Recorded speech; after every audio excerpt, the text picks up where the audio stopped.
ಎಲ್ಲ ಸಮಾಜಮುಖಿಯಾದಂಥ ಕಾರ್ಯಕ್ರಮಗಳಿಗೆ ನಿಮ್ಮ ಜೊತೆಯಲ್ಲಿ ನಾವು ಇದ್ದೇವೆ ಅನ್ನುವಂಥ ಭರವಸೆಯ ಮಾತನ್ನು ಹೇಳ್ತಾ ಇಲ್ಲಿ ಸೇರಿರುವಂಥ ಎಲ್ಲ ಊರಿನ ನಾಗರಿಕರಿಗೆ ಹಾಗೂ ಎಲ್ಲ ವೇದಿಕೆಯಲ್ಲಿರುವ ಗಣ್ಯರುಗಳಿಗೆ ಧನ್ಯವಾದವನ್ನು ಸಮರ್ಪಿಸ್ತಾ ನನ್ನ ಮಾತನ್ನು ಮುಗಿಸ್ತಾ ಜನಾಬ್ ನಜರ್ ಪಟ್ಟೋರಿ ಅಧ್ಯಕ್ಷರು ಕೋನಾಜಿ ಗ್ರಾಮ ಪಂಚಾಯತ್ ಇವರಿಗೆ ಧನ್ಯವಾದಗಳು. ಈಗಾಗಲೇ ನಮ್ಮ ವೇದಿಕೆಯಲ್ಲಿ ರೆಹಮಾನ್ ಕೋಡಿಜ ಅಬ್ದುಲ್ ನಾಸೀರ್ ಕೆಕೆ ಅದೇ ರೀತಿ ಅಧ್ಯಕ್ಷರಾದಂತಹ ಅಬ್ದುಲ್ ರೆಹಮಾನ್ ಕೆಕೆ ಅವರನ್ನು ದೀರ್ಘವಾಗಿ ಸ್ವಾಗತಿಸ್ತಾ ಇದ್ದಾರೆ.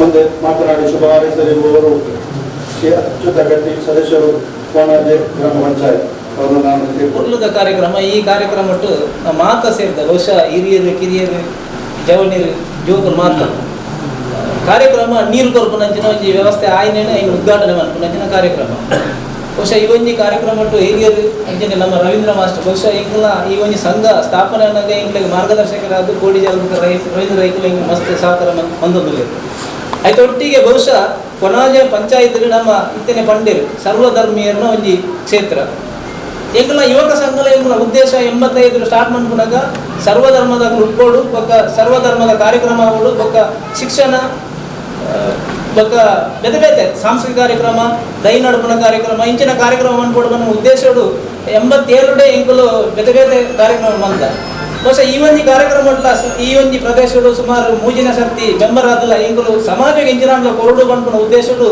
ಬೇತೆ ಬೇತೆ ಕಾರ್ಯಕ್ರಮ ಪಾಡೋದಿಲ್ಲ ಆಯ್ತಾ. ಒಟ್ಟಿಗೆ ಈ ಸರ್ತಿ ನೀರದ ಬಹುಶಃ ಇಡೀ ನಮ್ಮ ದೇಶೋಡೆ ನೀರ್ದ ತೊಂದರೆ ಆವೊಂದುಂಡು ಅಂಚೆ ಪರ್ಪುನ ನೀರು ಭಾರಿ ತೊಂದರೆ ಆದಾಗ ಎಂಕ್ಲೆಗ್ ಪಂಚಾಯತ್ಗೆ ಬರ್ತದ ಜನಕ್ಕಳು ದಿನವಲ್ಲ ಗಲಾಟೆ ಮನ್ಪುಡಿ ಪಾತ್ರೆ ಅಂಚಾದಾಗ ಎಂಕ್ಲೆಗೆಲ್ಲ ಇದು ವ್ಯವಸ್ಥೆ ಮನ್ಪೇರೆ ಭಾರಿ ಬಂಗಾಂಡು ಎಂಕ್ಲೆಗ್ ಅನುದಾನ ಒಬ್ಬನಿ ಕಡಿಮೆ ಅಂಡಲ ಎಂಕುಲು ಎಂಕಲ ಅನುದಾನ ಮನ್ಪೇರೆ ಸಾಧ್ಯಜಿ ಮನ್ಪುಣಿಗೆ ಬಹುಶಃ ಇಕ್ಬಾಲ್ ಇಂಚೆ ಒಂದು ವಿಷಯ ಎಂಕ್ಲೆ ತೆರಿಪಾಡು ಇಕ್ಬಾಲ್ ಎಂಕಲ್ ಬಂದ ಎಂಕಲ್ ಖಂಡಿತ ಎಂಕಲ್ನ ವಾರ್ಡ್ ಎಂಕಲ್ ಅನುದಾನ ಕೊರಪ ಅಂಡ್ ಅಕ್ಕಲು ಇಂಚೆ ಮಂತೇನೆ ಸಹಕಾರ ಕೊರಪ ಮಾಡೋದು ಬಹುಶಃ ಜಮಾತೆ ಹಿಂದ್ ಇಸ್ಲಾಂದ ಸಂಸ್ಥೆದಾಗಲು ನಂಗೆ ಭಾರಿ ಪೊರ್ಲುಡೆ ಈ ಒಂದು ವ್ಯವಸ್ಥೆಗೆ ಸಹಕಾರ ಕೊಡ್ತೀರಿ ಆಯ್ತು. ಒಟ್ಟಿಗೆ ನಮ್ಮ ಊರ್ದಾಗಲ್ಲ ಆಯ್ತು ಸಹಕಾರ ಮಂತೀರಿ ಆಯ್ತು. ಒಟ್ಟಿಗೆ ಜನಕ್ಕಲ್ಲ ಬಹುಶಃ ಒಂದು ಮೂಜಿ ಪಾಲ ಸೇರಿದಿನ ನೀರು ಪರ್ಪುಣಾಕಲ್ಲ ಬೊಕ್ಕ ನಮ್ಗೆ ಕೊರ್ಪುಣಾಕಲ್ಲ ಬಂಡ ನೀರು ಪರ್ಪುಣಾಕಲ್ಲ ನೇಕ ಸಹಕಾರ ಕೊಡ್ತೀರಿ ದಯ ಬಂಡ ಪೈಪ್ ಲೈನ್ಗೆ ಬೊಕ್ಕ ಟ್ರೆಂಚ್ ಮಂತಿರ ಕೂಡ ಅಕ್ಕಲ ಕಾಸು ನೇಕ ಬಿಡ್ತಾರೆ ಅಂಚನೆ 1 ಲಕ್ಷ ನಂಗೆ ಬೋರ್ವೆಲ್ ವ್ಯವಸ್ಥೆಯನ್ನು ಜಮಾತೆ ಹಿಂದ್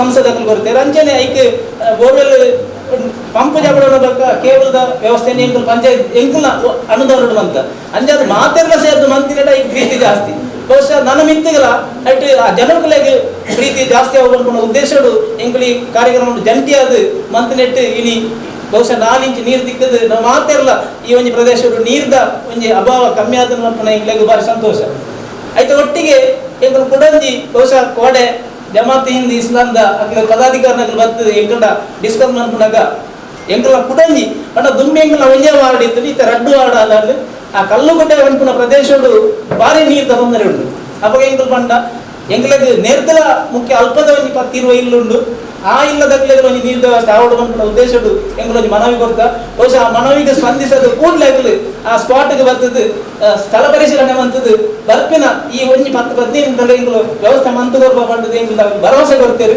ಬಹುಶಃ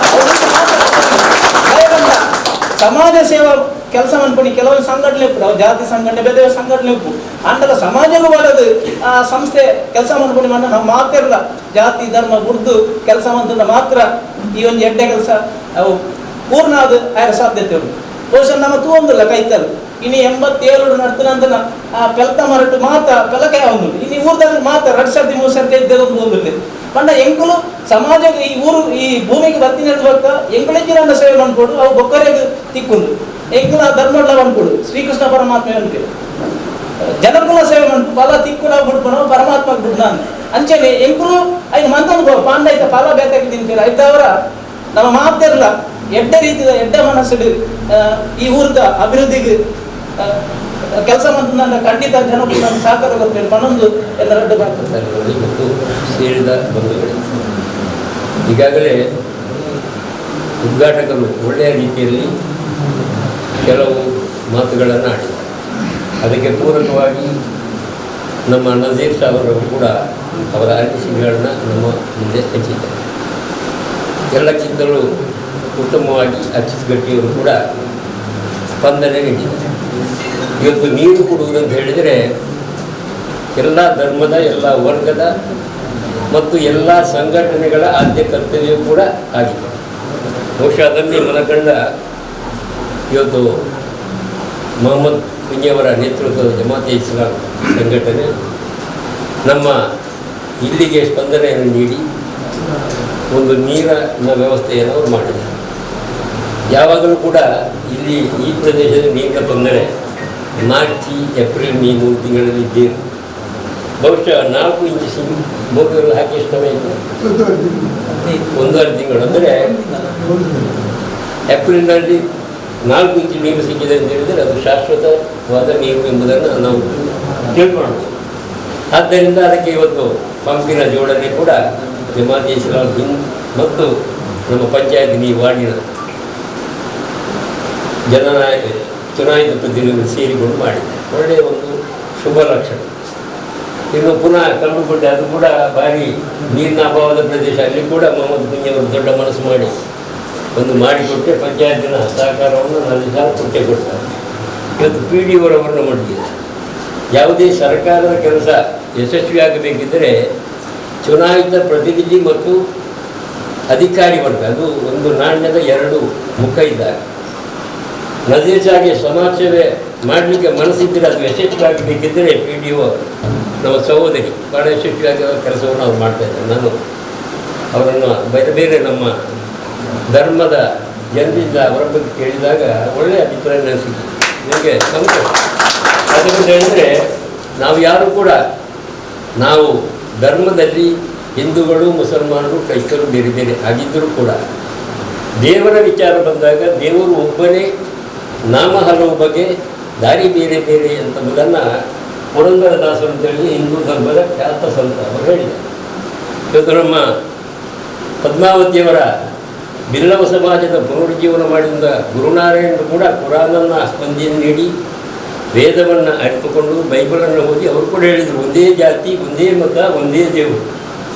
ಆದ್ದರಿಂದ ಜಾತಿಯ ಹೆಸರಿನಲ್ಲಿ, ಧರ್ಮದ ಹೆಸರಿನಲ್ಲಿ, ವರ್ಗದ ಹೆಸರಿನಲ್ಲಿ ನಾವು ಯಾರೂ ಕೂಡ ತಾರತಮ್ಯ ಮಾಡಬಾರದು ಎಂಬುದನ್ನು ಕುರಾನ್ ಹೇಳಿದೆ, ವೇದ ಹೇಳಿದೆ, ಅದನ್ನು ಬೈಬಲ್ ಹೇಳಿದೆ, ಮಿಕ್ಕುಳಿದ ಎಲ್ಲ ಧಾರ್ಮಿಕ ಗ್ರಂಥಗಳು ಕೂಡ ಹೇಳಿದೆ. ಆದ್ದರಿಂದ ನಾವು ಯುವಕರು ನೀವಿಲ್ಲಿದ್ದೀವಿ, ನೀವು ಇದನ್ನು ಅರ್ಥ ಮಾಡಿಕೊಳ್ಳಬೇಕು. ಇವತ್ತು ಹಿಂದೂ ನಿಜವಾದ ಹಿಂದೂ ಆದರೆ, ಮುಸಲ್ಮಾನ ನಿಜವಾದ ಮುಸಲ್ಮಾನಾದರೆ, ಕ್ರೈಸ್ತ ನಿಜವಾದ ಕ್ರೈಸ್ತನಾದರೆ ಅಲ್ಲಿ ಜಾತಿ ಘರ್ಷಣೆಗೆ ಅವಕಾಶ ಇಲ್ಲ, ಅಲ್ಲ ವರ್ಗೀಯ ಘರ್ಷಣೆಗೆ ಅವಕಾಶ ಇಲ್ಲ, ಅಲ್ಲಿ ಭಾಷೆಯ ಘರ್ಷಣೆಗೆ ಅವಕಾಶ ಇಲ್ಲ. ಅಲ್ಲಿ ಎಲ್ಲರೂ ಕೂಡ ನಾವು ಒಂದೇ ತಾಯಿಯ ಮಕ್ಕಳ ಹಾಗೆ ಜೀವಿಸಬೇಕು ಎಂಬುದನ್ನು ಎಲ್ಲ ಧರ್ಮ ಹೇಳಿದೆ. ಅದರಿಂದಲೇ ಇವತ್ತು ಅಚ್ಯುತ ಗಟ್ಟಿ ಮತ್ತು ಇಕ್ಬಾಲ್ರವರು ನಮ್ಮ ಮೊಹಮ್ಮದ್ ಕುಂಜಿ ಮತ್ತು ಅಬ್ದುಲ್ ರಹೀಮ್ರವರನ್ನು ಕೇಳಿಕೊಂಡಾಗ ಸ್ಪಂದನೆ ನೀಡಿ ಇವತ್ತು ಬೋರ್ವೆಲ್ಲನ್ನು ಮಾಡಿಕೊಟ್ಟಿದ್ದಾರೆ. ಇದು ಒಳ್ಳೆಯ ಕೆಲಸ. ಜಮಾತೆ ಇಸ್ಲಾಮಿನ ಅನೇಕ ಚಟುವಟಿಕೆಗಳಲ್ಲಿ ನಾನು ಬೇರೆ ಬೇರೆ ಸಭೆ ಸಮಾರಂಭಗಳಲ್ಲಿ ಭಾಗವಹಿಸಿ ಅವರ ಕಾರ್ಯವನ್ನು ನೋಡಿದಾಗ ನನಗೆ ಬಹಳ ಸಂತೋಷ. ಒಬ್ಬ ನೈಜ ಮುಸಲ್ಮಾನ ಏನು ಮಾಡಬೇಕು ಅದನ್ನು ಅವರು ಮಾಡ್ತಾಯಿದ್ದಾರೆ. ಇದು ನಮ್ಮೆಲ್ಲರ ಕರ್ತವ್ಯ. ಆದ್ದರಿಂದ ಮುಸಲ್ಮಾನ ನೈಜ ಮುಸಲ್ಮಾನನಾಗಬೇಕು, ಹಿಂದೂ ನೈಜ ಹಿಂದೂ ಆಗಬೇಕು, ಕ್ರೈಸ್ತ ನೈಜ ಕ್ರೈಸ್ತನಾಗಬೇಕು. ಆದಾಗ ಈ ದೇಶದಲ್ಲಿ ಸುಖ ಶಾಂತಿ ಸಿಗುತ್ತದೆ, ದೇಶದ ಅಭಿವೃದ್ಧಿಯಾಗುತ್ತದೆ, ದೇಶದಲ್ಲಿ ಶೋಷಿತ ವರ್ಗದ ಜನರ ಜೀವನ ಮಟ್ಟ ಏಳಿಕೆ ಮಾಡಲಿಕ್ಕೆ ನಮಗೆ ಸಾಧ್ಯ ಆಗ್ತದೆ. ಆ ಕೆಲಸಕ್ಕೆ ನಾವು ಹಿಂದೂಗಳು, ಮುಸಲ್ಮಾನರು, ಕ್ರೈಸ್ತರು ಮತ್ತು ಎಲ್ಲ ಸಂಘಟನೆಗಳು, ಎಲ್ಲ ರಾಜಕೀಯ ಪಕ್ಷಗಳು ಸೇರಿಕೊಂಡು ಈ ದೇಶದ ಅಭಿವೃದ್ಧಿಗಾಗಿ ನಮ್ಮನ್ನು ತೊಡಗಿಸಿಕೊಳ್ಳೋಣ. ಇಂಥ ಒಳ್ಳೊಳ್ಳೆಯ ಕಾರ್ಯಕ್ರಮಕ್ಕೆ ನಮ್ಮ ಭಾವಿ ದೇಶದ ಭವಿಷ್ಯದ ಕೊಂಡಿಗಳಾದಂಥ ನಮ್ಮ ಯುವಕರಿಗೆ ಪ್ರೇರಣೆ ನೀಡೋಣ ಎಂಬುದ ಆಶಯವನ್ನು ನಾನು ನಿಮ್ಮ ಮುಂದೆ ವ್ಯಕ್ತ ಮಾಡಿ ನನ್ನ ಮಾತನ್ನು ಮೇಲೆ ದೇವರ ಶಾಂತಿ ಮತ್ತು ಕರುಣೆ ಇರಲಿ. ಬಹಳ ಭಾವನಾತ್ಮಕವಾದ ಕಾರ್ಯಕ್ರಮ ಇದು, ಬಹಳ ಪ್ರೀತಿಯ ಕಾರ್ಯಕ್ರಮ ಇದು. ನೀರು ಅಂದರೆ, ನೀರು ದೇವನ ಬಹಳ ದೊಡ್ಡ ಅನುಗ್ರಹ. ಅದು ದೇವ ಕೊಡುವುದು. ಪವಿತ್ರ ಕುರ್ಆನ್ನಲ್ಲಿ ಒಂದು ಸೂಕ್ತ ಇದೆ, ಕುಲ್ ಅರಐತುಂ ಇನ್ ಅಸ್ಬಹ ಮಾಉಕುಂ ಗೌರಾ ಫಮನ್ ಯಅತೀಕುಂ ಬಿಮಾಇನ್ ಮঈನ್ ಅಂತ. ನಿಮ್ಮ ದೇವ ನೀರಿನ ಸೋರ್ಸನ್ನು ಇಲ್ಲದಂತೆ ಮಾಡಿದರೆ ನಿಮಗೆ ನೀರು ಕೊಡುವವರು ಯಾರು ಅಂತ ದೇವ ಕೇಳ್ತಾನೆ. ನೀರಿನ ಸೋರ್ಸ್ ಬತ್ತಿ ಹೋದರೆ ನಿಮಗೆ ನೀರು ಕೊಡುವವರು ಯಾರು? ಕುರ್ಆನ್ನಲ್ಲಿ ಇನ್ನೊಂದು ಸೂಕ್ತ ಇದೆ, ನೀವು ಕುಡಿಯುವ ನೀರಿನ ಬಗ್ಗೆ ನೀವೆಂದಾದರೂ ಆಲೋಚಿಸಿದ್ದೀರಾ? ಅದನ್ನು ಮೇಲ್ಭಾಗದಿಂದ ಇಳಿಸಿದವರು ನಾವೋ ಅಲ್ಲ ನೀವೋ ಅಂತ ಕೇಳುವುದು ದೇವರು. ಜಗತ್ತಿನಲ್ಲಿ ಯಾವ ಫ್ಯಾಕ್ಟ್ರಿ ನಡೀಬೇಕಾದ್ರೂ ನೀರು ಬೇಕು. ಯಾವ ಫ್ಯಾಕ್ಟ್ರಿ, ಕಾರು ಉತ್ಪಾದಿಸುವ ಫ್ಯಾಕ್ಟ್ರಿ ಇರ್ಬೋದು, ಮೊಬೈಲ್ ಉತ್ಪಾದನೆಯ ಫ್ಯಾಕ್ಟ್ರಿ ಇರ್ಬೋದು, ಕಂಪ್ಯೂಟರ್ ಉತ್ಪಾದನೆಯ ಫ್ಯಾಕ್ಟ್ರಿ, ಯಾವ ಫ್ಯಾಕ್ಟ್ರಿ ನಡೀಬೇಕಾದ್ರೂ ನೀರು ಬೇಕು. ಆದರೆ ಈ ಭೂಮಿಯ ಮೇಲೆ ನೀರು ಉತ್ಪಾದಿಸುವ ಒಂದು ಫ್ಯಾಕ್ಟ್ರಿ ಅಂತ ಇಲ್ಲ. ಒಂದು ಹನಿ ನೀರು ಉತ್ಪಾದನೆ ಮಾಡಲಿಕ್ಕೆ ಒಂದು ಫ್ಯಾಕ್ಟ್ರಿ ಈ ಭೂಮಿಯ ಮೇಲೆ ಎಲ್ಲೂ ಇಲ್ಲ. ಯಾಕೆಂದರೆ ಮನುಷ್ಯನಿಗೆ ಅದು ಸಾಧ್ಯ ಇಲ್ಲ. H2O ಅಂತ ಹೇಳಿದರು ವಿಜ್ಞಾನಿಗಳು. ನೀರಂದರೆ H2O, ಹೈಡ್ರೋಜನ್ನ 2 ಆಟಮ್ಗಳು ಮತ್ತು ಆಕ್ಸಿಜನ್ನ 1 ಆಟಮ್ ಸೇರಿದರೆ, ಅಧ್ಯಾಪಕರಿದ್ದಾರೆ ನಮ್ಮ ವೇದಿಕೆಯಲ್ಲಿ, ನೀರಾಗ್ತದೆ ಅಂತ ನಮಗೆಲ್ಲ ಕಲಿಸಿಕೊಡಲಾಗಿದೆ ಸೈನ್ಸಿನಲ್ಲಿ. ಇಲ್ಲಿನ ತನಕ ಹೈಡ್ರೋಜನ್ 2 ಆಟಮ್ ಮತ್ತು ಆಕ್ಸಿಜನ್ನ 1 ಆಟಮ್ ಸೇರಿಸಿ ಒಂದು ಹನಿ ನೀರು ಉತ್ಪಾದನೆ ಮಾಡಲಿಕ್ಕೆ ಜಗತ್ತಿನಲ್ಲಿ ಯಾವ ವಿಜ್ಞಾನಿಗಳಿಗೂ ಸಾಧ್ಯ ಆಗಲಿಲ್ಲ. ಅಂದರೆ ನೀರು ದೇವನ ಬಹಳ ದೊಡ್ಡ ಅನುಗ್ರಹ, ಬಹಳ ದೊಡ್ಡ ಕೊಡುಗೆ. ಅವ ಕೊಡು. ಅವ ನೀರು ಕೊಡುವುದಿಲ್ಲ ಅಂತ ತೀರ್ಮಾನಿಸಿದರೆ ಖಂಡಿತ ಜಗತ್ತಿನಲ್ಲಿ ನೀರಿರಲಿಕ್ಕೆ ಸಾಧ್ಯವೇ ಇಲ್ಲ. ಸಹೋದರ, ನಮಗೆ ಗೊತ್ತಿದೆ ಈ ಜಗತ್ತಿನ ಅತ್ಯಂತ ದೊಡ್ಡ ಸಮಸ್ಯೆ ಇವತ್ತು ನೀರು. ತಮಿಳುನಾಡಿನಲ್ಲಿ, ಚೆನ್ನೈಯಲ್ಲಿ ಏನೆಲ್ಲ ಆಗ್ತಾ ಇದೆ ಅಂತ ಕಳೆದ 1 ವಾರದಿಂದ ನಾವು ಪತ್ರಿಕೆಯಲ್ಲಿ ಓದ್ತಾ ಇದ್ದೆ. ನಮ್ಮ ಮಂಗಳೂರಲ್ಲಿ ಕೂಡ ಎಷ್ಟು ಜನ ಕಷ್ಟಪಟ್ಟಿದ್ದಾರೆ ಅಂತ ಅವರವರ ಅನುಭವ ಕೇಳುವಾಗ ಗಾಬರಿ ಆಗ್ತದೆ. ವಿಶ್ವಸಂಸ್ಥೆ ಹೇಳ್ತಾ ಇದೆ 2050 ಆಗುವಾಗ ಈ ಜಗತ್ತಿನ 150 ಕೋಟಿ ಮನುಷ್ಯರಿಗೆ ಕುಡಿಯುವ ನೀರು ಸಿಗುವುದಿಲ್ಲ, ಶುದ್ಧ ನೀರು ಸಿಗುವುದಿಲ್ಲ. 150 ಕೋಟಿ ಮನುಷ್ಯರಿಗೆ. ಈ ಜಗತ್ತಿನ ಬಗ್ಗೆ ತಿಳಿದವರೆಲ್ಲ ಹೇಳ್ತಾರೆ, ಜಗತ್ತಿನಲ್ಲಿ 3ನೆಯ ಒಂದು ಜಾಗತಿಕ ಯುದ್ಧ ನಡೆಯುವುದಾದರೆ ಅದು ಕುಡಿಯುವ ನೀರಿಗಾಗಿ ನಡೆಯಬಹುದು ಅಂತ. ಜನ ನೀರಿಲ್ಲದೆ ಪರಸ್ಪರ ಯುದ್ಧ ಮಾಡುವ, ಪರಸ್ಪರ ಕಚ್ಚಾಡುವ ಒಂದು ಪರಿಸ್ಥಿತಿ ಜಗತ್ತಿಗೆ ಬರಬಹುದು ಅಂತ ಜಗತ್ತನ್ನು ತಿಳಿದವರೆಲ್ಲ ಹೇಳ್ತಾ ಇದ್ದಾರೆ. ಒಂದು 3ನೆಯ ಜಾಗತಿಕ ಯುದ್ಧ ಕುಡಿಯುವ ನೀರಿಗಾಗಿ ನಡೆಯಬಹುದು ಅಂತ.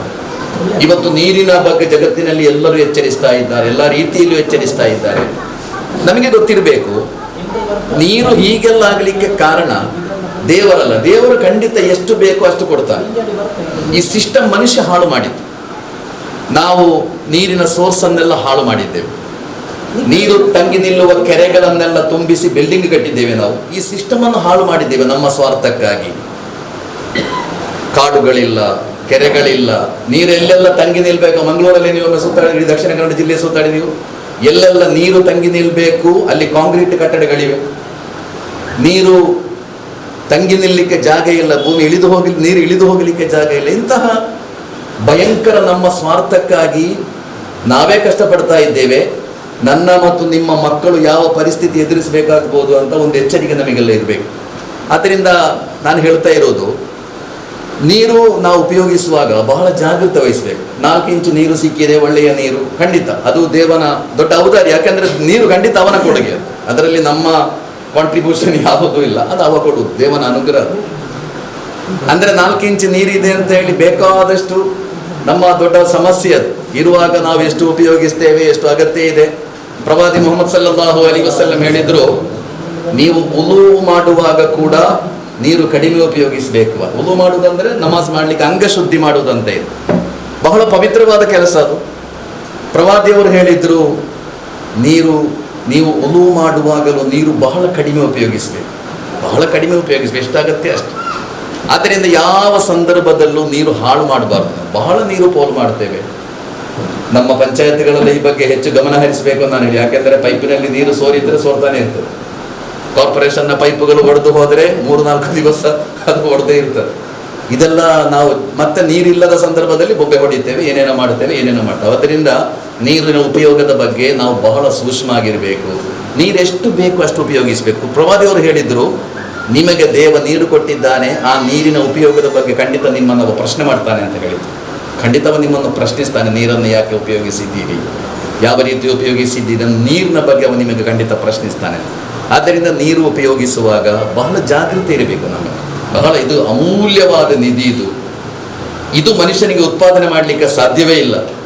ಆದ್ದರಿಂದ ನೀರಿನ ಒಂದೊಂದು ಹನಿ ಉಪಯೋಗಿಸುವಾಗಲೂ ಬಹಳ ಜಾಗೃತೆ ವಹಿಸಬೇಕು, ಬಹಳ ಸೂಕ್ಷ್ಮವಾಗಿರಬೇಕು. ನೀರು ಬಹಳ ಸೂಕ್ಷ್ಮ ವಸ್ತು. ನೋಡಿ, ನೀರು ಕಡಿಮೆಯಾದರೂ ಡೇಂಜರ್, ಹೆಚ್ಚಾದರೂ ಡೇಂಜರ್. ಕಳೆದ ವರ್ಷ ಕೇರಳದಲ್ಲಿ, ಮಡಿಕೇರಿಯಲ್ಲಿ ಹೆಚ್ಚಾಯಿತು. ಮಳೆ ಹೆಚ್ಚಾದಾಗ ಏನಾಯಿತು ಅದು ಗೊತ್ತಿದೆ ಅಲ್ಲ. ಜನ ಯಾವ ರೀತಿ ಕಷ್ಟಪಟ್ಟರು, ಹೇಗೆ ಸರ್ವನಾಶ ಆಯಿತು ಒಂದು. ಎರಡನೇದಾಗಿ ಈ ನೀರು ನಮ್ಮನ್ನು ಯಾವಾಗಲೂ ಒಂದುಗೂಡಿಸ್ತದೆ. ಯಾಕೆಂದ್ರೆ ನೀರು ಇಲ್ಲದಿದ್ದಾಗ ನಾವೆಲ್ಲರೂ ಒಟ್ಟಿಗೆ ಸೇರ್ತೇವೆ. ಅಲ್ಲಿ ಕೋಮುಗಲಭೆ ಇರುವುದಿಲ್ಲ, ಜಾತಿ ಇರುವುದಿಲ್ಲ, ಬೇರೆ ಎಲ್ಲರ ಸಮಸ್ಯೆ ನೀರಿನ ಬಗ್ಗೆ ಮಾತಾಡ್ತೇವೆ. ಇನ್ನು ನೀರು ಹೆಚ್ಚಾದರೆ ಕಷ್ಟಪಡುವಾಗ ಯಾರು ಹೇಳಿದ್ರು, ಕೇರಳದಲ್ಲಿ ಕೊಡಗಿನಲ್ಲಿ ಕಳೆದ ವರ್ಷ ನೀರು ಬಂದು ಎಲ್ಲ ಕೊಚ್ಚಿ ಹೋಗುವಾಗ ಅದರಲ್ಲಿ ಕಟ್ಟಡಗಳು, ಮನುಷ್ಯನ ಸಂಪತ್ತು ಕೊಚ್ಚಿ ಹೋದದ್ದಲ್ಲ, ಬದಲಾಗಿ ಮನುಷ್ಯರ ಮಧ್ಯೆ ಇದ್ದ ದ್ವೇಷ, ಅಸೂಯೆ, ಅಸಹನೆ, ಕೋಪ ಇದೆಲ್ಲ ಕೊಚ್ಚಿ ಹೋಯಿತು ಅಂತ ಹೇಳಿದ್ರು ಯಾರೋ ಒಬ್ಬ ಬುದ್ಧಿವಂತ. ಆದರೆ ಎಲ್ಲ ಬಿಟ್ಟು ಅದು ಯಾರಿಗೂ ಗೊತ್ತಿಲ್ಲ ಅವನ ಧರ್ಮ ಯಾವುದು. ದೇವಸ್ಥಾನದಲ್ಲಿ ಬಂದು ಮುಸ್ಲಿಮರು ಇದು ಪ್ರೇಯರ್ ಮಾಡಿದ್ರು, ಚರ್ಚಿನಲ್ಲಿ ಇದು ಮಸೀದಿಯಲ್ಲಿ ಹೋಗಿ ಹಿಂದೂಗಳು ಉಳ್ಕೊಂಡ್ರು. ಇದೆಲ್ಲ ಕೇರಳದಲ್ಲಿ ನಾವು ನೋಡಿದೆವು, ಮಡಿಕೇರಿಯಲ್ಲಿ ನಾವು ನೋಡಿದೆವು. ಯಾಕೆಂದರೆ ನೀರು ಯಾವಾಗಲೂ ನಮ್ಮನ್ನು ಒಟ್ಟು ಸೇರಿಸಿ, ನಮಗೆ ಗೊತ್ತಿದೆ, ಎಲ್ಲರಿಗೂ ಗೊತ್ತಿದೆ, ಹಿಂದೂವಿಗೆ, ಮುಸ್ಲಿಮಿಗೆ, ಕ್ರಿಸ್ತನಿಗೆ ದೇವರೇ ಇಲ್ಲ ಅಂತ ಹೇಳುವವರಿಗೆ ಎಲ್ಲರಿಗೂ ಗೊತ್ತಿದೆ, ನೀರು ಉತ್ಪಾದನೆ ಮಾಡಲಿಕ್ಕೆ ನಮಗೆ ಖಂಡಿತ ಸಾಧ್ಯ ಇಲ್ಲ, ಅದು ದೇವ ಕೊಡಲೇಬೇಕು. ಆದ್ದರಿಂದ ನೀರಿನ ಬಗ್ಗೆ ಬಹಳ ಜಾಗೃತೆ ಇರಬೇಕು, ನಮ್ಮಲ್ಲಿ ಬಹಳ ಜಾಗರೂಕತೆ ವಹಿಸಬೇಕು. ಮತ್ತು ನೀರು ಕೊಡುವ ಈ ನೀರಿಗೆ ನೋಡಿ, ನಮಗೆಲ್ಲ ಒಬ್ಬೊಬ್ಬ ದೇವರು ಅಂತಂದು ನೀರಿನ ಸೋರ್ಸ್ ಕೊಡಲಿಲ್ಲ. ಹಿಂದೂಗಳಿಗೆ ಒಬ್ಬ ದೇವ ನೀರಿನ ಸೋರ್ಸ್, ಒಬ್ಬ ದೇವ ಕೊಡುವುದು. ಮುಸ್ಲಿಮರಿಗೆಲ್ಲ ನೀರಿನ ಸೋರ್ಸ್ ಇನ್ನು ಹಾಗೆ ಇಲ್ಲ ನೋಡಿ ಜಗತ್ತಿನಲ್ಲಿ. ನಮಗೆಲ್ಲ ನೀರಿನ ಸೋರ್ಸ್ ಕೊಟ್ಟ ದೇವ ಒಬ್ಬನೇ, ಎಲ್ಲರಿಗೂ ಒಬ್ಬನೇ ದೇವ ನೀರಿನ ಸೋರ್ಸ್ ಕೊಟ್ಟಿದ್ದಾನೆ. ಆದ್ದರಿಂದ ಯಾವಾಗಲೂ ಇದು ನಮ್ಮ ಮನಸ್ಸನ್ನು ಸ್ಪಂದಿಸಬೇಕು. ನಮಗೆಲ್ಲ ಒಬ್ಬನೇ ದೇವ ಇರುವುದು. ಬೇರೆ ಬೇರೆಲ್ಲ ನಾವು ಜಾತಿ, ಧರ್ಮ, ಪಕ್ಷ, ಸಂಘಟನೆ ಇದೆಲ್ಲ ಇರಲಿ, ಇದೆಲ್ಲ ಇರ್ತದೆ. ಆದರೆ ನಮಗೆಲ್ಲ ಒಬ್ಬ ದೇವ ಮಾತ್ರ ಇದ್ದಾನೆ. ಆ ದೇವನೇ ನೀರು ಕೊಟ್ಟಿದ್ದಾನೆ. ಅವ ನೀರು ಕೊಡುವುದಿಲ್ಲ ಅಂತ ತೀರ್ಮಾನಿಸಿದರೆ ಖಂಡಿತ ಸಮಸ್ಯೆ. ಆದ್ದರಿಂದ ಈ ಸಂದರ್ಭಗಳೆಲ್ಲ ನಮ್ಮನ್ನು ಒಟ್ಟು ಸೇರಿಸಬೇಕು. ಈ ಆಲೋಚನೆಗಳು ನಮ್ಮಲ್ಲಿರಬೇಕು. ಎರಡನೇದಾಗಿ, ಜಮಾಯತೆ ಇಸ್ಲಾಮಿ ಯಾಕೆ ಇಂತಹ ಕಾರ್ಯಗಳನ್ನೆಲ್ಲ ಮಾಡ್ತಾ ಇದೆ ಅಂತ ಕೇಳಿದರೆ, ಕುರ್ಆನ್ನಲ್ಲಿ ಕಲಿಸಿಕೊಟ್ಟ ದೊಡ್ಡ ಮಾರ್ಗದರ್ಶನ, ನೀವು ದೇವರ ಸಂಪ್ರೀತಿ ಪಡೆಯಬೇಕಾದರೆ ಮನುಷ್ಯರ ಪ್ರೀತಿ ಗಳಿಸಬೇಕು. ಮನುಷ್ಯರನ್ನು ದ್ವೇಷಿಸಿ, ಮನುಷ್ಯರಿಗೆ ನೋವು ಕೊಟ್ಟು, ಮನುಷ್ಯರಿಗೆ ಕಷ್ಟ ಕೊಟ್ಟು ದೇವರನ್ನು ತಲುಪ್ತೀರಿ ಅಂತ ತೀರ್ಮಾನಿಸುವುದಾದರೆ ಅದು ಶುದ್ಧ ಮೂರ್ಖತನ. ಆದ್ದರಿಂದ ಮನುಷ್ಯರ ಮೂಲಕ ಮಾತ್ರ ನಿಮಗೆ ದೇವರನ್ನು ತಲುಪಲಿಕ್ಕೆ ಸಾಧ್ಯ. ದೇವರ ಪ್ರೀತಿ ಸಿಗಬೇಕಾದರೆ, ಅವನ ಸಂಪ್ರೀತಿ ನಿಮಗೆ ಸಿಗಬೇಕಾದರೆ ನೀವು ಮನುಷ್ಯರನ್ನು ಪ್ರೀತಿಸಬೇಕು, ಅವರಿಗೆ ಉಪಕಾರ ಮಾಡಬೇಕು, ಅವರ ಕಷ್ಟಕ್ಕೆ ಸ್ಪಂದಿಸಬೇಕು, ಅವರಿಗೆ ನಿಮ್ಮಿಂದ ಏನಾದರೂ ಮಾಡಬೇಕು. ಹಾಗೆ ಮಾಡುವುದಾದರೆ ಮಾತ್ರ ನಿಮಗೆ ದೇವರ ಸಂಪ್ರೀತಿ ಪಡೀಲಿಕ್ಕೆ ಸಾಧ್ಯ. ಇದು ಪ್ರವಾದಿ ಮುಹಮ್ಮದ್ ಸಲ್ಲಲ್ಲಾಹು ಅಲೈಹಿ ವಸಲ್ಲಂ ಜಗತ್ತಿಗೆ ಕಲಿಸಿಕೊಟ್ಟ ಬಹಳ ದೊಡ್ಡ ಮಾರ್ಗದರ್ಶನ. ಆದ್ದರಿಂದ ಜಮಾಯತೆ ಇಸ್ಲಾಮಿ ಇಂತಹ ಕಾರ್ಯಕ್ರಮಗಳ ಮೂಲಕ, ಅದಕ್ಕೆ ಬೇರೆ ಯಾವುದೇ ಆಸೆ ಆಕಾಂಕ್ಷೆಗಳು ಖಂಡಿತ ಇಲ್ಲ, ಅದು ಈ ಕಾರ್ಯಗಳ ಮೂಲಕ ದೇವನ ಸಂಪ್ರೀತಿಯನ್ನು ಮಾತ್ರ ಬಯಸ್ತದೆ. ದೇವ ಇಷ್ಟಪಡಬೇಕು, ಅವ ಇದಕ್ಕೆ ಪ್ರತಿಫಲ ಕೊಡಬೇಕು. ಅದರ ಆಚೆ ಇದು ಜನರಿಂದ ಯಾವುದನ್ನು ಖಂಡಿತ ಈ ಸಂಸ್ಥೆ ಖಂಡಿತ ಬಯಸುವುದಿಲ್ಲ. ಮತ್ತು ಆ ದೇವನ ಸಂಪ್ರೀತಿ ಪಡೆಯಬೇಕಾದರೆ ಅದು ಮನುಷ್ಯರ ಮೂಲಕ ಮಾತ್ರ ಪಡೆಯಲಿಕ್ಕೆ ಸಾಧ್ಯ. ಮೂರನೇದಾಗಿ ನಾನು ಹೇಳ್ತಾ ಇದ್ದೇನೆ, ಜಮಾಯತೆ ಇಸ್ಲಾಮಿ ಇಂತಹ ಸಾಮಾಜಿಕ ಧಾರಾಳ ಈ ದೇಶದಾದ್ಯಂತ ಸಾಮಾಜಿಕ ಚಟುವಟಿಕೆಗಳನ್ನು ನಡೆಸುವಾಗ ಅದು ಜನರ ಬಳಿ ಹೋಗಿ ಅವರಿಂದ ಏನಾದರೂ ಕಲೆಕ್ಷನ್ ಮಾಡಿ ಈ ಕೆಲಸಗಳನ್ನೆಲ್ಲ ಮತ್ತೆ ದುಡ್ಡು ನಾವು ಪ್ರಿಂಟ್ ಮಾಡೋದಿಲ್ಲ ಅಲ್ಲ, RBI ನಮ್ಮ ನಿಯಂತ್ರಣದಲ್ಲಿ ಇರುವುದಲ್ಲ. ಆದ್ದರಿಂದ ನಾವು ಜನರ ಬಳಿ ಹೋಗ್ತೇವೆ, ಜನರೊಂದಿಗೆ ಕೇಳ್ತೇವೆ. ಜನರಲ್ಲಿ ದೇವ ಅನುಗ್ರಹ ಕೊಟ್ಟಲ್ಲ ಧಾರಾಳ ಮಂದಿ ಇದ್ದಾರೆ, ಶ್ರೀಮಂತರು ಇರ್ತಾರೆ, ಒಳ್ಳೆಯ ಮನಸ್ಸಿರುವವರು ಇರ್ತಾರೆ. ಅವರನ್ನೆಲ್ಲ ನಾವು ಸಮೀಪಿಸಿ ಅವರಿಂದ ಪಡೆದ ದುಡ್ಡಿನಿಂದ ಹೀಗೆ ಸಾಮಾಜಿಕ ಚಟುವಟಿಕೆಗಳು ನಡೀತಾ ಇರೋದು. ಎಲ್ಲರ ಬಳಿ ಹೋಗ್ತೇವೆ, ಎಲ್ಲರ ಬಳಿ ಕೇಳ್ತೇವೆ. ಹಾಗೆ ಜನರು ಬೇರೆ ಬೇರೆ ರೀತಿಯಲ್ಲಿ ಸಹಕಾರ ಮಾಡುವುದರಿಂದ ಇಂಥ ಸಮಾಜ ಚಟುವಟಿಕೆಗಳೆಲ್ಲ ನಡೀತಾ ಇರ್ತದೆ. ಆದ್ದರಿಂದ ನೀವೆಲ್ಲ ಇದಕ್ಕೆ ಯಾರೆಲ್ಲ ಸಹಾಯ ಮಾಡಿದ್ದಾರೆ ಅವರಿಗೆಲ್ಲ ನಿಮ್ಮ ಒಂದು ಪ್ರಾರ್ಥನೆ ಇರಬೇಕು ನಿಮ್ಮ ಮನಸ್ಸಿನಲ್ಲಿ. ಎಲ್ಲರೂ, ಹಿಂದೂಗಳಲ್ಲೂ, ಮುಸ್ಲಿಮರಲ್ಲೂ, ಕ್ರೈಸ್ತರಲ್ಲೂ ಯಾರು ಇದಕ್ಕೆಲ್ಲ ಸಹಾಯ ಮಾಡ್ತಾ ಇದ್ದಾರೆ ಅವರನ್ನು ದೇವ ಒಳ್ಳೆಯದು ಮಾಡಿ, ಅಷ್ಟು ಮಾತ್ರ ನಿಮಗೆ ಮಾಡ್ಬೋದ, ಬೇರೆ ಕೊಡ್ಲಿಕ್ಕಿಲ್ಲ. ಆದ್ದರಿಂದ ಇದಕ್ಕೆಲ್ಲ ಯಾರು ಸಹಾಯ ಮಾಡ್ತಾ ಇದ್ದಾರೆ ಅವರನ್ನು ಯಾವಾಗಲೂ ದೇವರು ಚೆನ್ನಾಗಿ ಇಡ್ಲಿ, ಅವರ ಮಕ್ಕಳನ್ನು ಚೆನ್ನಾಗಿ ಇಡ್ಲಿ, ಅವರಿಗೆ ನೆಮ್ಮದಿಯನ್ನು ಕೊಡಲಿ ಅಂತ ಇದಕ್ಕೆಲ್ಲ ಸಹಾಯ ಮಾಡುವವರಿಗಾಗಿ ನೀವು ಯಾವಾಗಲೂ ಪ್ರಾರ್ಥಿಸಬೇಕು. ಮತ್ತೆ ಕೊನೆಯದಾಗಿ ನಾನು ಮತ್ತೊಮ್ಮೆ ಹೇಳ್ತಾ ಇದ್ದೇನೆ, ಬಹಳ ಒಂದು ಅಪಾಯಕಾರಿ ಸಮಾಜ ನಮ್ಮ. ದಿನದಿಂದ ದಿನಕ್ಕೆ ವಿಭಜನೆ ಹೆಚ್ಚಾಗ್ತಾ ಇದೆ, ಅಪರಿಚಿತತೆ ಹೆಚ್ಚಾಗ್ತಾ ಇದೆ, ಅನ್ಯರು ಅಂತ ಜನರನ್ನೆಲ್ಲ ಬೇರೆ ಬೇರೆ ಮಾಡುವ ಪ್ರಕ್ರಿಯೆಗಳೆಲ್ಲ ಹೆಚ್ಚಾಗ್ತಾ ಇದೆ. ಇಂತಹ ಪರಿಸ್ಥಿತಿಯಲ್ಲಿ ನಮಗೆಲ್ಲ ಕಷ್ಟ ಬಂದರೆ ಎಲ್ಲರ ಕಷ್ಟಕ್ಕೆ, ನೋವಿಗೆ ಜಾತಿ ಇಲ್ಲ ಅಂತ ಹೇಳ್ತಾರೆ. ನನ್ನ ಮಗ ಹಾಸ್ಪಿಟಲ್ನಲ್ಲಿ ಇದ್ದರೆ ನನಗೆಷ್ಟು ನೋವಾಗ್ತದೆ, ಒಬ್ಬ ಹಿಂದೂ ಅಪ್ಪನಿಗೂ ಅಷ್ಟೇ ನೋವಾಗೋದು, ಆಗಲ್ಲ. ಒಬ್ಬ ಮುಸ್ಲಿಮನಿಗೆ ಅವನ ಮಗ ಹಾಸ್ಪಿಟಲ್ ಇದ್ದರೆ, ICUನಲ್ಲಿದ್ದಾನೆ, ಸೀರಿಯಸ್ ಇದ್ದಾನೆ, ಆ ಅಪ್ಪನ ಮನಸ್ಸು ಹೇಗಿರುತ್ತದೆ, ಒಬ್ಬ ಹಿಂದೂ ಅಪ್ಪನ ಮನಸ್ಸು ಹಾಗೆ ಇರುವುದು. ಅಂದರೆ ನಮ್ಮ ಕಷ್ಟಕ್ಕೆ, ನಮ್ಮ ಸಂತೋಷಕ್ಕೆ, ನಮ್ಮ ನೋವಿಗೆ, ನಮ್ಮ ದುಃಖಕ್ಕೆ, ನಮ್ಮ ಅಸಹಾಯಕತೆಗೆ ಯಾವುದೇ ಜಾತಿ ಧರ್ಮಗಳ ಲೇಪ ಇಲ್ಲ, ಖಂಡಿತ ಇಲ್ಲ. ಆದ್ದರಿಂದ ನಾವೆಲ್ಲ ನಮ್ಮನ್ನು ವಿಭಜನೆ ಮಾಡಲಿಕ್ಕೆ ಪ್ರಯತ್ನ ಪಡುವವರಿದ್ದಾರೆ. ಅದರ ಮೂಲಕ ಏನೇನು ಸಾಧಿಸಿ ಅವರವರ ಉದ್ದೇಶ ಸಾಧನೆಗೆ ಪ್ರಯತ್ನ ಪಡುವವರು ಖಂಡಿತ ಸೊಸೈಟಿಯಲ್ಲಿದ್ದಾರೆ. ನಾವು ವಾಸ್ತವಿಕತೆಗಳನ್ನು ತಿಳಿಬೇಕು. ಪರಸ್ಪರ ಪವಿತ್ರ ಕುರ್ಆನ್ನಲ್ಲಿ ಹೇಳಲಾಗಿದೆ, ನೀವೆಲ್ಲ ಒಬ್ಬ ದೇವನ ಸೃಷ್ಟಿಗಳು ಎಂದು ಮಾತ್ರ ಅಲ್ಲ, ಪರಸ್ಪರರ ಸಂರಕ್ಷಣೆಯ ಹೊಣೆಗಾರಿಕೆ ನಿಮ್ಮ ಮೇಲಿದೆ ಅಂತ ಕುರ್ಆನ್ ಹೇಳಿದೆ. ಒಬ್ಬ ಇನ್ನೊಬ್ಬನನ್ನು ಹೇಗೆ ನಾಶ ಮಾಡುವುದು ಅಂತಲ್ಲ, ನಿಮ್ಮ ಆಲೋಚನೆ ಇನ್ನೊಬ್ಬನನ್ನು ಹೇಗೆ ನೀವು ಸಂರಕ್ಷಣೆ ಮಾಡಬೇಕು, ಅದು ಕುರ್ಆನ್ನ ಮೂಲ ಶಿಕ್ಷಣ. ಪರಸ್ಪರ ಸಂರಕ್ಷಣೆಯ ಹೊಣೆಗಾರಿಕೆ ನಿಮ್ಮ ಮೇಲಿದೆ ಅಂತ ಕುರ್ಆನ್ ಹೇಳಿದೆ. ಪ್ರತಿಯೊಬ್ಬರನ್ನು ರಕ್ಷಣೆ ಮಾಡಲಿಕ್ಕೆ ನೀವು ಪ್ರಯತ್ನ ಮಾಡಬೇಕು.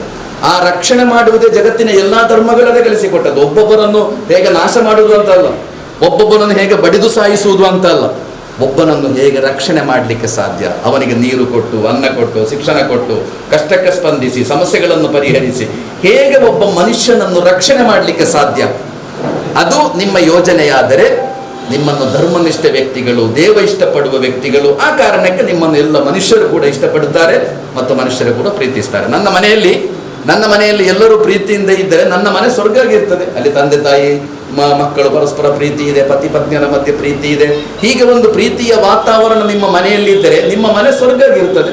ನಿಮ್ಮ ಮನೆಯಲ್ಲಿ ತಂದೆಗೆ ಮತ್ತು ತಾಯಿಗೆ ಸರಿ ಇಲ್ಲ, ಹೆಂಡತಿಗೆ ಮತ್ತು ಗಂಡನಿಗೆ ಸರಿ ಇಲ್ಲ, ಮಕ್ಕಳಿಗೆ ಮತ್ತು ಅಮ್ಮನಿಗೆ ಸರಿ ಇಲ್ಲ, ಮನೆಗೆ ಇರ್ತದೆ, ಅದು ಯಾವಾಗಲೂ ನರಕ ಆಗಿರ್ತದೆ. ಒಂದು ಸೊಸೈಟಿ ಕೂಡ ಹಾಗೆ. ಸೊಸೈಟಿ ಎಲ್ಲರೂ ಪ್ರೀತಿಯಿಂದ ಇದ್ದಾರೆ, ಹಿಂದೂಗಳು, ಮುಸ್ಲಿಮರು, ಕ್ರೈಸ್ತರು ಅನ್ಯೋನ್ಯತೆ ಪ್ರೀತಿಯಿಂದ ಇದ್ದರೆ ಆ ಸೊಸೈಟಿ ಆರೋಗ್ಯಪೂರ್ಣ ಸೊಸೈಟಿ ಆಗಿರ್ತದೆ. ಅಲ್ಲಿ ಪರಸ್ಪರ ಕಚ್ಚಾಟವ, ಹಿಂದೂ ಇವ ಮುಸ್ಲಿಂ ಅವ ಇದು ಯಾವಾಗಲೂ ಇದು ಮುಗಿಯದ ಕೇಸ್ ಆದರೆ ಆ ಸೊಸೈಟಿಯಲ್ಲಿ ಯಾರೂ ನೆಮ್ಮದಿಯಿಂದ ಇರುವುದಿಲ್ಲ, ಯಾರೂ ನೆಮ್ಮದಿಯಿಂದ ಇರಲಿಕ್ಕೆ ಸಾಧ್ಯ ಇಲ್ಲ. ಆದ್ದರಿಂದ ನೆಮ್ಮದಿಯ ಸಮಾಜ, ನೆಮ್ಮದಿಯ ಸೊಸೈಟಿ, ಅದನ್ನು ಕಲ್ತು ನಾಳೆ ನಮ್ಮ ಮಕ್ಕಳು ಅಂತ ಒಳ್ಳೆಯವರಾಗಿ ಖಂಡಿತ ಬೆಳೀತಾರೆ. ಈ ನಿಟ್ಟಿನಲ್ಲಿ ನಮ್ಮ ಈ ಪ್ರಯತ್ನ ನಮ್ಮನ್ನು ಮತ್ತಷ್ಟು ಒಂದುಗೂಡಿಸಲು, ನಮ್ಮ ಸಂಬಂಧಗಳನ್ನು ಮತ್ತಷ್ಟು ಬಲಪಡಿಸಲು, ಮತ್ತಷ್ಟು ನಾವು ಬೆರೆಯಲು ಇದಕ್ಕೆ ಪ್ರೇರಣೆಯನ್ನು ಕೊಡಲಿ. ಮತ್ತು ಇಂತಹ ಸಂದರ್ಭಗಳು ನಮ್ಮನ್ನೆಲ್ಲ ಸೃಷ್ಟಿಸಿದ ಒಬ್ಬ ದೇವ ಇದ್ದಾನೆ, ಆ ದೇವನನ್ನು ಸ್ಮರಿಸಲು, ಅವನಿಗೆ ಶರಣಾಗಲು, ಅವನನ್ನು ಪ್ರೀತಿಸಲು ನಮಗೆಲ್ಲ ಈ ಸಂದರ್ಭ ಶಕ್ತಿಯನ್ನು ಕೊಡಲಿ, ಒಳ್ಳೆಯ ಮನಸ್ಸನ್ನು ಕೊಡಲಿ ಅಂತ ಹಾರೈಕೆಯೊಂದಿಗೆ ತಮಗೆಲ್ಲರಿಗೂ ಕೃತಜ್ಞತೆಗಳನ್ನು ಹೇಳಿ ನನ್ನ ಮಾತನ್ನು ಮುಗಿಸ್ತಾ ಇದ್ದೇನೆ. ಅಸ್ಸಲಾಮು ಅಲೈಕುಂ. ನಿಮ್ಮೆಲ್ಲರ ಮೇಲೆ ದೇವನ ಶಾಂತಿ ಮತ್ತು ಭೂಮಿಯ ಮೇಲೆ ಇರುವವರಿಗೆ ಕರುಣೆ ತೋರಿ, ಆಕಾಶದಲ್ಲಿರುವವನು ನಮ್ಮೆಲ್ಲರ ಸೃಷ್ಟಿಕರ್ತನು ಕರುಣೆ ತೋರುವನು ಎಂಬ ಆ ಉದ್ದೇಶ ಇಟ್ಕೊಂಡು ಜಮಾತೆ ಇಸ್ಲಾಮಿ ಹಿಂದ್ ಅದರ ಸ್ಥಾಪನೆಯಿಂದಲೇ ಸಮಾಜದ ಬೇರೆ ಬೇರೆ ರಂಗದಲ್ಲಿ ಬೇರೆ ಬೇರೆ ರೀತಿಯಲ್ಲಿ ಕೆಲಸಗಳು ನಡೀತಾ ಇದೆ. ಶೈಕ್ಷಣಿಕ ಮಟ್ಟದಲ್ಲಿ ಮತ್ತು ಅದೇ ರೀತಿ ಆರ್ಥಿಕ ಮಟ್ಟದಲ್ಲಿ ಮತ್ತು ಆರೋಗ್ಯ ಇಲ್ಲದಂಥವರ ಪರಿಸ್ಥಿತಿಯನ್ನು ನೋಡಿಕೊಂಡು ಅವರಿಗೂ ಕೂಡ ಆರೋಗ್ಯವಂತರನ್ನಾಗುವಂಥದ್ದು, ಅದೇ ರೀತಿ ವಿಧವೆಯರನ್ನು ನೋಡಿ ಯಾವುದೆಲ್ಲ ಸಮಸ್ಯೆಗೆ ಒಳಗಾಗಿದ್ದಾರೆ ಎಲ್ಲರನ್ನು ಗುರುತಿಸಿ ಜಮಾತೆ ಇಸ್ಲಾಮಿ ಹಿಂದ್ ಸಮಾಜ ಸೇವಾ ವಿಭಾಗ ಅದು ನಿರಂತರವಾಗಿ ನಮ್ಮ ಕಾರ್ಯಕರ್ತರನ್ನು ತರಬೇತಿಗೊಳಿಸಿ ಈ ಕಾರ್ಯಕ್ರಮಕ್ಕೆ ನಾವು ಬಹಳ ಅಚ್ಚುಕಟ್ಟಾಗಿ ನಿರ್ವಹಿಸ್ತಾ ಇದ್ದೇವೆ. ನಾವು ಕೆಲವು ವರ್ಷಗಳಿಂದ ಕೆಲವು ಬಾವಿಗಳು, ಬೋರ್ವೆಲ್ಗಳು, ಅದೇ ರೀತಿ ಕರೆಂಟ್ ಇಲ್ಲದ ಮನೆಗೆ ಕರೆಂಟನ್ನು ಜೋಡಿಸುವಂಥದ್ದು, ಅದೇ ರೀತಿ ಅನ್ನಕ್ಕೆ ಯಾವುದಾದ್ರೂ ಅವರಿಗೆ ದಿನನಿತ್ಯದ ಉಪಯೋಗದ ವಸ್ತು ಇಲ್ಲದಂತಹ ಮನೆಯನ್ನು ಗುರುತಿಸಿ ಅಂಥ ಮನೆಯನ್ನು ಕೂಡ ಗುರುತಿಸಿ ತಿಂಗಳಿಗೆ ಒಂದು 70 ಮನೆಗೆ ರೇಷನ್ ಕೊಡುವಂಥದ್ದು ಕೂಡ ಅದು ನಾವು ನಿರಂತರವಾಗಿ ಇಟ್ಕೊಳ್ತಾ ಇದ್ದೇವೆ. ಅದೇ ರೀತಿ ಕೂಡ ನಾವು ರೋಗಿಗಳು, ಯಾಕಂದರೆ ನಮಗೆ ಯಾನಪ್ಪ ಹಾಸ್ಪಿಟಲ್ ಮಂಗಳೂರು, ಜಮಾತೆ ಇಸ್ಲಾಮಿ ಸೋಷಿಯಲ್ ಸರ್ವಿಸ್ ಮತ್ತು ಯಾನಪ್ಪ ಹಾಸ್ಪಿಟಲ್ ಜಂಟಿಯಾಗಿ ನಾವು ನಿರಂತರವಾಗಿ ಕೆಲಸವನ್ನು ನಿರ್ವಹಿಸ್ತಾ ಇದ್ದೇವೆ. ಅದರಲ್ಲಿ ಕೂಡ ನಾವು 7,000ಕ್ಕಿಂತ ಮಿಗಿಲಾಗಿ ನಾವು ಕರ್ನಾಟಕದಲ್ಲಿ ಪೇಷಂಟಿಗೆ ನಾವು ಮತ್ತು ಯಾನಪ್ಪಯ್ಯ ಜಂಟಿಯಾಗಿ ಆ ಕೆಲಸವನ್ನು ನಿರಂತರವಾಗಿ ನಡೀತಾ ಇದೆ, ಈಗಲೂ ಕೂಡ ನಡೆಯುತ್ತೆ. ಅದರಲ್ಲಿ ಕೂಡ ನಾವು ಯಾವ ರೀತಿಯಲ್ಲಿ ಅವರಿಗೆ ಸಹಕಾರ ಕೊಡಬೇಕು, ಅವರಿಗೆ ಯಾವ ರೀತಿಯಲ್ಲಿ ನಾವು ಸ್ಪಂದನೆ ಕೊಡಬೇಕು, ಅದೇ ರೀತಿ ಅವರಿಗೆ ನಾವು ಹೋಗಿ ಬರೀ ಹಣ ಕೊಡುವುದು ಅಥವಾ ಅವರಿಗೆ ಯಾವುದಾದ್ರೂ ಕನ್ಸೆಷನ್ ಕೊಡುವಂಥ ವಿಚಾರದಲ್ಲ, ಅಲ್ಲಿ ಕೂಡ ಕೆಲವು ವಿಚಾರಗಳು ನಾವು ಅವರಿಗೆ ಅಂದರೆ ಒಂದು ಅರ್ಧ ಅಂಶ ಕೊಡುವುದು, ಡಾಕ್ಟರು ಮೆಡಿಸಿನ್ ಕೊಟ್ಟರೆ ಅರ್ಧ ಅಂಶ ನಾವು ಕೊಡುವಂಥ ಅವರಿಗೆ ಮನಸ್ಸಿಗೆ ಸಾಂತ್ವನ ಕೊಡುವಂಥದ್ದು, ಇಂಥ ಕೆಲಸಗಳು ನಮ್ಮ ಕಾರ್ಯಕರ್ತರು ಕೂಡ ಆ ಪೇಷಂಟನ್ನು ವಿಸಿಟ್ ಮಾಡಿ ಆ ರೀತಿಯ ಒಂದು ಅವರಿಗೆ ಮನಸ್ಸಿಗೆ ಸಮಾಧಾನ ಪಡಿಸಿ ಇಲ್ಲಿಂದ ಗುಣಮುಖರಾಗಿ ಹೋಗುವಂಥ ಕೆಲವು ಪೇಷಂಟ್ಗಳು ಇಲ್ಲಿಂದ ನಾವು ಹೋಗಿದ್ದಾರೆ. ಕೆಲವರು ಅಲ್ಲಾಹನ ವಿಧಿಗೆ ಕೂಡ ಪಾತ್ರರಾಗಿ ಕೂಡ ಇದ್ದಾರೆ. ಈ ಸಂದರ್ಭದಲ್ಲಿ ಕೂಡ ನಾವು ಸರ್ಕಾರದ ವತಿಯಿಂದ ನಾವು ಮೈನಾರಿಟಿ ಡಿಪಾರ್ಟ್ಮೆಂಟಿಂದ cancer, kidney, tumour, brain haemorrhage ಇಂಥ ಮಾರಕವಾದಂಥ ಕಾಯಿಲೆಗಳಿಂದ ಇಲ್ಲಿ ತನಕ 1,15 lakhs rupees ನಾವು 500 ಪೇಷಂಟಿಗೆ ನಾವು ಹಣವನ್ನು ತೆಗೆದುಕೊಟ್ಟಿದ್ದೇವೆ. ಇದು ಕೂಡ ನಾವು ಸಮಾಜ, ಅದೇ ರೀತಿ ರೇಷನ್ ಕಾರ್ಡ್ ಇದ್ದು, ಆಧಾರ್ ಕಾರ್ಡ್ ಇದ್ದು, ಅದೇ ರೀತಿ ಸರ್ಕಾರದ ಯಾವುದೆಲ್ಲ ಮಾಹಿತಿಯ ವಿಚಾರದಲ್ಲಿ ಕೂಡ ನಾವು ಆ ರೀತಿಯ ಕೆಲಸವನ್ನು ನಮ್ಮ ಜಮಾತ್ ಇಸ್ಲಾಮಿಯ ಮಂಗಳೂರು ಮತ್ತು ಉಳ್ಳಾಲ ಕಡೆಯಿಂದ ಆಫೀಸ್ನಲ್ಲಿ ಕೂಡ ಅದಕ್ಕೊಂದು ನಿರಂತರವಾಗಿ ಜನರಿಗೆ ನಾವು ಮಾಹಿತಿಯನ್ನು ಕೊಡುವಂಥ ಕೆಲಸ ನಿರಂತರವಾಗಿ ನಾವು ಮಾಡ್ತಾ ಇದ್ದೇವೆ. ಇಂಥ ಕೆಲಸಗಳಿಗೆ ನಿಮ್ಮೆಲ್ಲರ ಅಗತ್ಯ ಇದೆ ನಮಗೆ. ಯಾಕೆಂದರೆ ನೀವು ಕೂಡ ಅದರೊಟ್ಟಿಗೆ ಕೈ ಜೋಡಿಸಿದರೆ ಖಂಡಿತವಾಗಿಯೂ ನಮ್ಮ ಮೊಹಮ್ಮದ್ ಕುಂಜಿಯವರು, ಅದೇ ರೀತಿ ವೇದಿಕೆಯಲ್ಲಿರುವ ಎಲ್ಲ ಗಣ್ಯ ವ್ಯಕ್ತಿಗಳು ಒಳ್ಳೆಯ ಸಲಹೆಗಳು ಇಟ್ಟಿದ್ದಾರೆ. ಇಂಥ ಸಲಹೆಯ ಪ್ರಕಾರದಲ್ಲಿ ನೀವು ನಮ್ಮೊಂದಿಗೆ ಎಲ್ಲರೊಟ್ಟಿಗೆ ಕೈ ಜೋಡಿಸ್ಕೊಂಡ್ರೆ ಮುಂದಿನ ದಿನಗಳಲ್ಲಿ ನಾವು ಈ ಸಮಾಜವನ್ನು ಶಾಂತಿಯುತವಾಗಿ ಮತ್ತು ಜನರ ಸಮಸ್ಯೆಗೆ ಪರಿಹರಿಸುವಂಥ ಕಾರ್ಯಕ್ರಮಗಳಿಗೆ ನಾವು ಯಶಸ್ವಿಯಾಗಿ ಮಾಡಿಕೊಳ್ಳಲಿಕ್ಕೆ ಸಾಧ್ಯ ಇದೆ ಎಂಬ ಮಾತನ್ನು ಹೇಳ್ಕೊಂಡು ಕೊಣಾಜೆ ಗ್ರಾಮದಲ್ಲಿ ಇಂದು ಬಹಳ ಒಂದು ಒಳ್ಳೆಯ ಅರ್ಥಪೂರ್ಣವಾದಂತಹ ಮತ್ತು ಬಹಳ ಜವಾಬ್ದಾರಿತವಾದಂಥ ಒಂದು ಕಾರ್ಯಕ್ರಮ ನಡೀತಾ ಇದೆ. ಒಂದು ಕಡೆಯಲ್ಲಿ ವನ ಮಹೋತ್ಸವ ನಡೆದಿದೆ, ಇನ್ನೊಂದು ಕಡೆಯಲ್ಲಿ ಕೊಳವೆ ಬಾವಿಯನ್ನು ಉದ್ಘಾಟಿಸ್ತಕ್ಕಂಥ ಒಂದು ಕಾರ್ಯಕ್ರಮ ಈ ಜಾಗದಲ್ಲಿ ನಡೆಯಿತು. ಕೊಣಾಜೆ ಗ್ರಾಮ ಎನ್ನುವಂಥದ್ದು ಬಹಳ ಒಂದು ಸೌಹಾರ್ದತೆಗೆ ಒಂದು ಒಳ್ಳೆಯ ಹೆಸರು ಪಡೆದಂಥ ಗ್ರಾಮ. ಮಾತ್ರ ಅಲ್ಲದೆ ನಮ್ಮ ಜಿಲ್ಲೆಯಲ್ಲಿ, ರಾಜ್ಯದಲ್ಲಿ ಅದೊಂದು ಒಳ್ಳೆಯ ಒಂದು ಗ್ರಾಮ, ಹಿನ್ನೆಲೆ ಇರತಕ್ಕಂಥ ಒಂದು ಗ್ರಾಮ. ಒಂದು ಕಡೆಯಲ್ಲಿ ವಿಶ್ವವಿದ್ಯಾನಿಲಯವಿದೆ, ಆಸುಪಾಸಿನಲ್ಲಿ ಮೆಡಿಕಲ್ ಕಾಲೇಜು, ಇಂಜಿನಿಯರಿಂಗ್ ಕಾಲೇಜುಗಳಿದೆ, ಇನ್ಫೋಸಿಸ್ನಂತಹ ಒಂದು ಜನಪ್ರಿಯ ಕಂಪನಿ ಉದ್ಯಮವು ಕೂಡ ಇಲ್ಲಿ ಇದೆ. ಅದೇ ರೀತಿಯಲ್ಲಿ ಬಹಳಷ್ಟು ಮಸೀದಿ, ಮಂದಿರ, ಅದೇ ರೀತಿ ಚರ್ಚ್ಗಳಿರತಕ್ಕಂತಹ ಒಂದು ಜಾಗವೂ ಕೂಡ ಇದಾಗಿದೆ. ಸರ್ವಧರ್ಮ ಸಮನ್ವಯದ ಆದರ್ಶದ ನೆಲೆಯೂ ಕೂಡ ಇಲ್ಲಿದೆ. ಒಬ್ಬರು ಇನ್ನೊಬ್ಬರನ್ನು ಅರ್ಥೈಸಿಕೊಂಡು ನಡೆಯತಕ್ಕಂಥ ಒಂದು ಜಾಗ ಇದಾಗಿದೆ. ಆದ ಕಾರಣವೇ ಈ ಒಂದು ಗ್ರಾಮ ಒಂದು ಉತ್ತಮವಾದಂಥ ಗ್ರಾಮವಾಗಿ ಪರಿವರ್ತನೆ ಆಗ್ತಾ ಇರುವುದು ಬಹಳ ಸಂತೋಷ ಕೊಡತಕ್ಕಂಥ ಒಂದು ವಿಚಾರ. ಇದೀಗ ಜಮಾತೆ ಇಸ್ಲಾಮಿ ಹಿಂದೆ ಅನ್ನುವಂಥ ಒಂದು ಸಂಸ್ಥೆ ಇಲ್ಲಿ ಕೊಳವೆ ಬಾವಿಯನ್ನು ಕೊಟ್ಟಿದೆ. ಇದು ಜಗತ್ತಿನಲ್ಲಿ ವಿದ್ಯಾದಾನ, ಅನ್ನದಾನ, ಅಭಯದಾನ, ಔಷಧಿ ದಾನ ಎಷ್ಟು ಶ್ರೇಷ್ಠವೋ ಅಷ್ಟೇ ಈ ಒಂದು ನೀರಿನ ದಾನವು ಕೂಡ ಶ್ರೇಷ್ಠ ಅಂತ ನಾನು ಹೇಳ್ತಾ ಇದ್ದೇನೆ. ಯಾಕೆ ಅಂತಂದರೆ ನೀರು ಎನ್ನುವಂಥದ್ದು ಅದು ನಾಡಿನ ಜೀವನಾಡಿ. ಆ ಜೀವನಾಡಿಗೆ ತೊಂದರೆ ಆದರೆ ಇಡೀ ಊರಿಗೆ ತೊಂದರೆ ಆದಾಗೆ. ಆದ ಕಾರಣ ನೀರು ಎನ್ನುವಂಥ ಒಂದು ಪ್ರಾಕೃತಿಕ ಸಂಪನ್ಮೂಲ ಅದು ಬಹಳ ಪ್ರಾಮುಖ್ಯವಾದಂಥ ಒಂದು ಸಂಪತ್ತು. ಮನುಷ್ಯ ಸರಿಯಾದ ರೀತಿಯಲ್ಲಿ ಜೀವಿಸಬೇಕಾಗಿದ್ದರೆ ನೀರು ಬೇಕು. ಮನುಷ್ಯ ತನ್ನ ಒಳ್ಳೆಯ ಮನಸ್ಸನ್ನು ಕಟ್ಟಿಕೊಂಡು ಬದುಕಬೇಕಾಗಿದ್ದರೂ ನೀರು ಅದಕ್ಕೆ ಸಹಕರಿಸ್ತದೆ. ದ್ವೇಷ ಭಾವನೆಯಿಂದ ಅಥವಾ ಇನ್ನಿತರ ದುಶ್ಚಟಗಳಿಗೆ ಒಳಗಾಗುವಂಥವರಿಗೂ ಕೂಡ ನೀರಿನ ಸಮಸ್ಯೆ ಬಂದಾಗ ಒಟ್ಟಾಗಿ ಅವರು ಕೆಲಸ ಮಾಡ್ತಕ್ಕಂಥ ಒಂದು ನಿದರ್ಶನಗಳು ಕೂಡ ಇಲ್ಲಿವೆ. ಅಂತಹ ಒಂದು ಸಾಮರಸ್ಯದ ಒಂದು ಭಾವನೆಯನ್ನು ಸೃಷ್ಟಿಸ್ತಕ್ಕಂಥ ಒಂದು ಸಂಪನ್ಮೂಲ ನೀರಾಗಿದೆ ಎನ್ನುವಂಥದ್ದು ಕೂಡ ಇಲ್ಲಿ ನಾವು ನೆನಪಿಸಿಕೊಳ್ಬೇಕಾದಂಥ ಒಂದು ವಿಚಾರ ಆಗಿದೆ. ಅಂತಹ ಒಂದು ಒಳ್ಳೆಯ ದಾನವನ್ನು ನಮ್ಮ ಈ ಜಮಾತೆ ಇಸ್ಲಾಮಿ ಹಿಂದ್ ಎನ್ನುವಂಥ ಸಂಸ್ಥೆ ಈ ಗ್ರಾಮಕ್ಕೆ ಕೊಟ್ಟಿದೆ. ಇದು ನಿಜವಾಗಿಯೂ ಸಾರ್ಥಕವಾದಂಥದ್ದು. ಆದ ಕಾರಣ ನಾನು ಈ ಇಡೀ ಕೊಣಾಜೆ ಗ್ರಾಮದ ಸಮಸ್ತ ನಾಗರಿಕರ ಪರವಾಗಿ ಆ ಸಂಸ್ಥೆಯನ್ನು ನಾನು ಅಭಿನಂದಿಸ್ತೇನೆ, ಅವರಿಗೆ ಕೃತಜ್ಞತೆಯನ್ನು ಕೂಡ ಸಲ್ಲಿಸ್ತಾ ಇದ್ದೇನೆ. ಯಾರ್ಯಾರು ಆ ಸಂಸ್ಥೆಯಲ್ಲಿ ಸೇವೆಯನ್ನು ಮಾಡ್ತಾ ಇದ್ದಾರೆ ಅವರಿಗೆ ಆ ಭಗವಂತರು ಆಯುಷ್ಯ, ಆರೋಗ್ಯಾದಿ ಭಾಗ್ಯವನ್ನು ಕೂಡ ಅನುಗ್ರಹಿಸಲಿ ಅಂತ ನಾನು ಈ ಸಂದರ್ಭದಲ್ಲಿ ಹಾರೈಸ್ತಾ ಇದ್ದೇನೆ. ಕೊಣಾಜೆ ಪಂಚಾಯತ್ ಮತ್ತು ಜಮಾತೆ ಇಸ್ಲಾಮಿ ಉಳ್ಳಾಲ ಸಮಾಜ ಸೇವಾ ವಿಭಾಗ ಮತ್ತು ಕೊಣಾಜೆ ಮಂಗಳ ಗ್ರಾಮೀಣ ಯುವಕ ಸಂಘ ಇದರ ವತಿಯಿಂದ ಒಂದು ಬೋರ್ವೆಲ್ ತೋಡಿ ಅದನ್ನು ಹಸ್ತಾಂತರಿಸುವಂತಹ ಒಂದು ಕಾರ್ಯಕ್ರಮ ನಮ್ಮ ಕೊಣಾಜೆಯಲ್ಲಿ ನಡೆಯಿತು. ಈ ಸಂದರ್ಭದಲ್ಲಿ ನೀರಿಗಾಗಿ ಪರದಾಡುತ್ತಿರುವ, ಜಗತ್ತಿನಾದ್ಯಂತ ನೀರಿಗಾಗಿ ಕಷ್ಟಪಡುತ್ತಿರುವಂತಹ ಒಂದು ಸನ್ನಿವೇಶದಲ್ಲಿ ನೀರು ದೇವನ ದೊಡ್ಡ ಅನುಗ್ರಹ, ಅವನ ಕೊಡುಗೆ. ಮತ್ತು ಮೇ ತಿಂಗಳಲ್ಲಿ ಇಲ್ಲಿ ತೋಡಲಾದಂತಹ ಬೋರ್ವೆಲ್ನಲ್ಲಿ 4 ಇಂಚು ನೀರು ಸಿಗುವುದೆಂದರೆ ಅದು ನಮ್ಮ ಪ್ರಯತ್ನ ಅಲ್ಲ, ಅದು ಖಂಡಿತ ದೇವನ ಒಂದು ದೊಡ್ಡ ಕೊಡುಗೆ, ಅವನ ಔದಾರ್ಯ. ದೇವ ನಮ್ಮ ಮೇಲೆ ಖಂಡಿತ ಕೃಪೆ ತೋರಿದ್ದಾನೆ. ಆದ್ದರಿಂದ ಈ ಸಂದರ್ಭದಲ್ಲಿ ಈ ಪ್ರದೇಶದ ಎಲ್ಲ ಜನರು, ಜಾತಿ, ಧರ್ಮ, ಪಕ್ಷ, ಸಂಘಟನೆ ಯಾವ ಭೇದವೂ ಇಲ್ಲದೆ ಎಲ್ಲರೂ ಇವತ್ತಿನ ಕಾರ್ಯಕ್ರಮದಲ್ಲಿ ಒಟ್ಟು ಸೇರಿದ್ದಾರೆ ಮತ್ತು ಈ ನೀರಿನಿಂದ ಎಲ್ಲರೂ ಪ್ರಯೋಜನ ಪಡೆಯುತ್ತಾರೆ. ಮತ್ತು ಬಹಳ ಆತಂಕದ ಒಂದು ರೀತಿಯ ವಿಭಜನೆಯ ಕಾಲದಲ್ಲಿ ಈ ಬೋರ್ವೆಲ್ ಮತ್ತು ಈ ನೀರಿನ ಸೋರ್ಸ್ ಖಂಡಿತವಾಗಿಯೂ ನಮ್ಮ ಈ ನಾಡಿನ ಜನರನ್ನು ಒಂದುಗೂಡಿಸಲಿಕ್ಕೆ, ನಮ್ಮ ಹೃದಯಗಳನ್ನು ಜೋಡಿಸಲಿಕ್ಕೆ ಕೂಡ ಈ ಕಾರ್ಯಕ್ರಮ, ಈ ಪ್ರಕ್ರಿಯೆ ಒಂದು ದಾರಿಯಾಗಬೇಕು ಅಂತ ನಾವು ಆಶಿಸ್ತೇವೆ. ಮತ್ತು ಎಲ್ಲರಿಗೂ ಈ ಸಂದರ್ಭದಲ್ಲಿ ನಾವು ಶುಭ ಹಾರೈಸ್ತೇವೆ. ಯಾರೆಲ್ಲ ಇದಕ್ಕಾಗಿ ಪ್ರಯತ್ನ ಪಟ್ಟಿದ್ದಾರೋ ಅವರಿಗೆ ದೇವನು ಅದಕ್ಕೆ ಸತ್ಫಲವನ್ನು ಕೊಡಲಿ ಅಂತ ಪ್ರಾರ್ಥಿಸ್ತಾ ಇದ್ದೇವೆ.